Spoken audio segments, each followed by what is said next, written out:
ogeysiis muhiim ah ma tahay qof jecel barashada xirfadda graphic design-ka akademiyadda Sodma Somali Media Academy waxay ogeysiinaysaa qof walba oo jecel barashada xirfadda graphic design-ka inay bilaabi doonto galaasyo cusub oo isugu jira subax iyo galab haddaba xirfaddan waxyaabaha aad ku baran doonto waxaa ka mid ah aragtida mabaadi'da iyo curiyaasha design-ka nidaamyada xulashada colorska iyo typography-ga application-ada wax lagu design gareeyo oo kala ah Adobe Photoshop Adobe Illustrator iyo Adobe InDesign samaynta buugaagta boorarka posterska pamphletyada roll-upska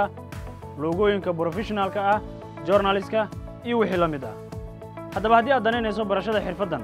soo gaar xarunta akademiyadda Sodma oo ku taala wadada Cabdiqaasin sidaan hore idinkugu sheegnay waxaa jirta koorsooyin cusub oo akademiyaddu ay bilaabayso oo isugu jira subax iyo galab wixii faahfaahintaasi dheeraad ah kala xiriir taleefanada shaashada kaaga muuqda